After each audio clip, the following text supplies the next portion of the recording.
1858 का अधिनियम, यह अधिनियम क्यों लाया गया? क्योंकि 1857 की जो महान क्रांति हुई, अंग्रेजों का शासन लगभग खत्म होने की स्थिति हो गई। कई राज्य विद्रोह कर दिए। विद्रोह को दबाने के लिए अंग्रेजों ने काफी प्रयास किया और दबा भी दिया। तो ऐसे में कंपनी का जो शासन था वह कमजोर दिखते हुए ब्रिटिश पार्लियामेंट ने यह निर्णय लिया कि कंपनी का शासन, पहला 1858 के अधिनियम में कंपनी का शासन खत्म। कंपनी कौन सी? ईस्ट इंडिया कंपनी का शासन खत्म कर दिया गया। कंपनी, ईस्ट इंडिया कंपनी का शासन या प्रशासन समाप्त कर दिया गया।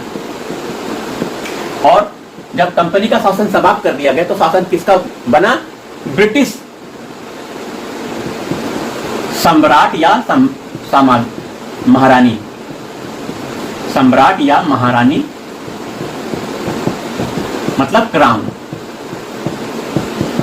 तो क्राउन का शासन भारत में लागू हो गया।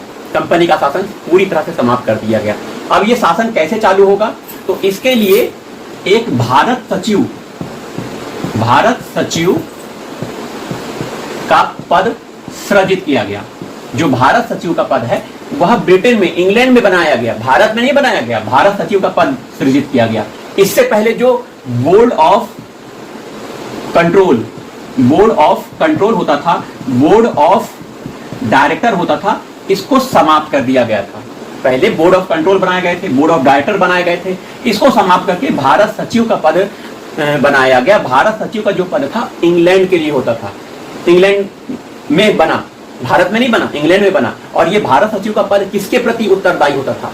ब्रिटिश पार्लियामेंट के प्रति भारत सचिव उत्तरदायी होता था, भारतीयों के प्रति नहीं उत्तरदायी होता था। जबकि भारत के सामाजिक, आर्थिक, सांस्कृतिक आदि विकास के लिए, भारत शासन प्रशासन चलाने के लिए भारत सचिव का पद बनाया गया था। जबकि उत्तरदायी ब्रिटिश क्राउन के प्रति, ब्रिटिश पार्लियामेंट के प्रति इसको बनाया गया। क्यों? क्योंकि यह ब्रिटिश पार्लियामेंट का सदस्य होता था, ब्रिटिश मंत्रिमंडल का सदस्य होता था भारत सचिव। ठीक है, तो board of control, board of director खत्म कर दिए गए और भारत सचिव का पद बनाया गया। तो ब्रिटिश क्राउन का शासन कैसे चालू होगा? ब्रिटिश सचिव का पद बनाया गया। ब्रिटिश सचिव के सदस्य के लिए भारत में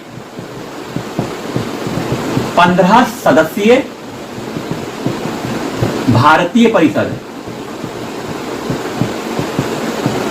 15 सदस्यीय भारतीय परिषद का गठन किया।